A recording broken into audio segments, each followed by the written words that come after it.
চারজন লোক উপরে গেল, বের হয়ে আসলো, কারা ঢুকতে দিল? যেখানে নুসরাতের ভাইকে ঢুকতে দেওয়া হলো না পরীক্ষার হলে, সেখানে বাহিরের চারটা লোক কিভাবে ঢুকলো, কারা ঢুকলো?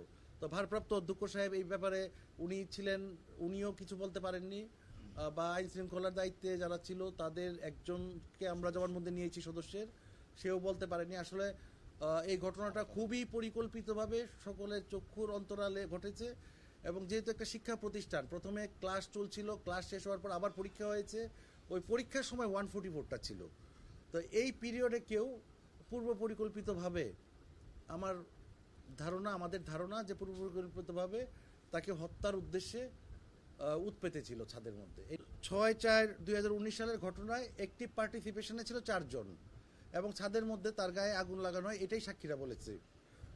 আর এই বিষয়টাও সাক্ষীদের বক্তব্য থেকে পরিষ্কার যে 27/3/2019 তারিখে অধ্যক্ষ সিরাজউদ্দৌলা ওই তার ছাত্রী নুসরাত জাহান রাফিকে ডেকে নিয়ে গিয়েছিল এবং তার কক্ষে তার সাথে অশুভন আচরণ করে, যা সে বের হয়েই তার ঘনিষ্ঠ বান্ধবীদেরকে বলে, তার বাড়িতে গিয়ে লোকজনদেরকে বলে। তারা লাঠি শুটা নিয়ে আসে এবং প্রিন্সিপালকে নুসরাতের মা হাতের বেত দিয়ে 3-4টা বাড়িয়েও দেয়। এবং আমরা মনে করি যে 27/3/19 তারিখের ঘটনাটায় যদি স্কুল প্রশাসন, স্থানীয় প্রশাসন আরও সতর্ক হতেন এবং বিষয়টার প্রতি গুরুত্ব দিতেন, তাহলে হয়তো 6/4/19 তারিখের ঘটনাটা এড়িয়ে যাওয়া সম্ভব হতো। মাস্টার মাইন্ড হচ্ছে এখানকার অধ্যক্ষ সিরাজউদ্দৌলা সাহেব, এটা সকল তার ছাত্রীরা বলেছে। ইতিপূর্বেও সে বিভিন্ন ছাত্রীদের সাথে এরকম অশুভ আচরণ করেছে, এবং আমি নাম বলবো না, আমার সাক্ষী এসেছে বিভিন্ন নাম, যাদের সাথে উনি একই ধরনের আচরণ করেছে। তারা হয়তো সাহসী না হওয়ার কারণে প্রতিবাদ করতে পারেনি।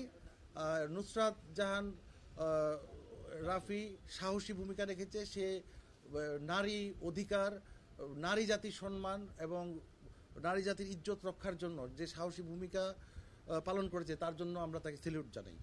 ওসি সাহেবের সাথে এখনো আমাদের কথা হয়নি, তবে আমরা মনে করি যে থানায় যখন একজন মানুষ আশ্রয় নিতে যায়, একটি মেয়ে, তখন সে কতটুকু বলতে পারে বা একজন মেয়ের সম্ভ্রম রক্ষা করে কতটুকু বলা সম্ভব, এটা আইন শৃঙ্খলা রক্ষাকারী বাহিনীর বোঝা উচিত ছিল, এবং ওনারা সেরূপ গুরুত্ব দিতে এবং সেভাবে উপলব্ধি করতে সক্ষম হননি।